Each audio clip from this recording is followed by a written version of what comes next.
Real quick, guys. If you missed my apology yesterday, oh my goodness. Monday and Tuesday, I accidentally posted the unedited version of my video when it went live on YouTube. So for you angels out there who immediately watched the video, once it goes live, you saw a real wonky version, like 20 minutes of me staring off half the time. Oh, it was a dumpster fire. So I do immediately pull it down, but there were probably 5 of you both those days that caught the real wonky version. So when you click on a video, if it looks weird, turn it off, check the channel in an hour, probably gonna be the right one up. So anyway, let's dive in. Yesterday, I shared a question regarding if it's best to take from multiple coaches. And I gave a variety of answers that were pros and cons to doing both. Well, someone had a great question in the comments, which is, hey, I take from 2 teachers, love it, specialize in different styles. Why do I see so many people only taking with one? And yes, that is exactly what I've seen in my area too, especially with the Pro-Am students. Here's what I see going on. Number 1. Many coaches exercise a Svengali-like control over their students. In my opinion, it is based on greed or insecurity, possibly both. And it affects the Pro-Ams most because I got news for you, that's where the lion's share of the pros' wallet is getting filled from, okay? So they don't want to lose a single penny of that student's money. So I've seen them do some real nasty stuff to get that student to only take with them. Sometimes it's explicitly forbidding them from taking with anyone else. And here's the craziest line I heard. Well, you're my partner. I need to be your priority. Like, well, it's not necessarily going to make her the best dancer. And the real benefit there's your wallet. But okay, whatever.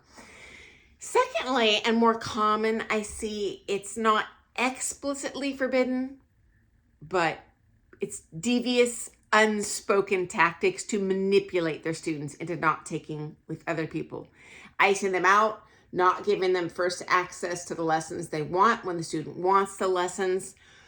More often, I see them throwing shade at the other pro or pros that those students are taking lessons from. I even saw a guy straight up lie to a student about what the other teacher was teaching. I'm like, oh no, that's not how you do that. Well, this dude had never done American Smooth in his life. He was talking about another coach that person regularly took from that specialized in smooth. I got news for you. I've done smooth. Unlike this person, that first pro was the better teacher, giving the student better information. And at every second he thought he could get in there to pry this student's loyalty away from the more confident smooth teacher, because he only taught standard, he would jump in and say the craziest stuff that was not even true to that student to try and make that other teacher look incompetent. And honestly, the guy was just greedy. Okay. Sometimes they'll tell lies about the teacher. I've heard people like, oh, well, they're on drugs or, something crazy. Now, don't get me wrong. There are teachers that your pro legitimately will have a good reason for you not taking with them. And my own coaches, world champions, warned me from taking that particular another pro that was champ level. I'm like, oh, they're crazy. They're jealous. Nope. I made the mistake of not going with their recommendation and I suffered in the marks as a consequence. So they were right.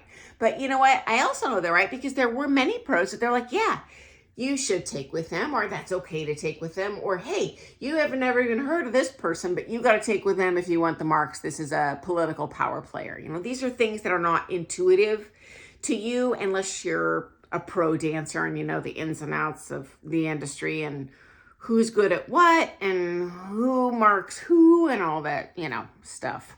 Okay, next up, number 2. They just like the teacher. That does happen. And certainly, even for most competitors, enjoyment is 99% of the game. Doesn't matter how good that coach is if you don't like being there. And so if you enjoy taking with that teacher, you find you're learning from them, even if there are 20 other options in town that are better or specialize in a different style, I'd stick with that winning horse too. That's a win for you. Even as a competitor, you're probably going to win faster if you just like taking lessons with that teacher. Okay, number 3 reason, and I've seen this a lot, especially with social dancers or beginning level competitors. That final problem is insecurity. I was there myself, friends. I've been taking lessons for years, and I had the opportunity to take with some better pros, and I chose not to because I was scared, and I thought, well, gosh, they cost twice as much. I don't need that level of information is what I'm thinking in my head. If I could go back in time, yeah, should have taken the lessons, would have learned more faster, but you are here to learn from my mistakes.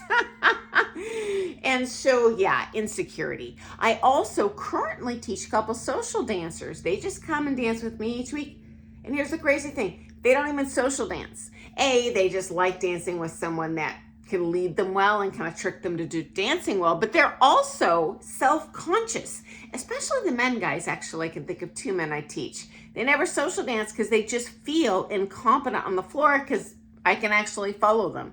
I can follow, meaning I do help and back lead a little bit, but you know what? That's their comfort zone. The important thing is they're getting what they want out of the dancing. So they're actually maybe very legitimate reasons, whether they're evil or good, that you see those people in your town taken from one coach when maybe there's multiple options that would be good for them. So anyway, thanks for joining me.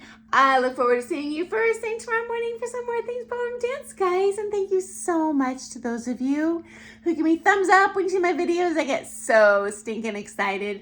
And for all of you who show me so much grace with the tech wonky amateur hour videos that I share on here. I'm just a ballroom dancer. I'm not an influencer.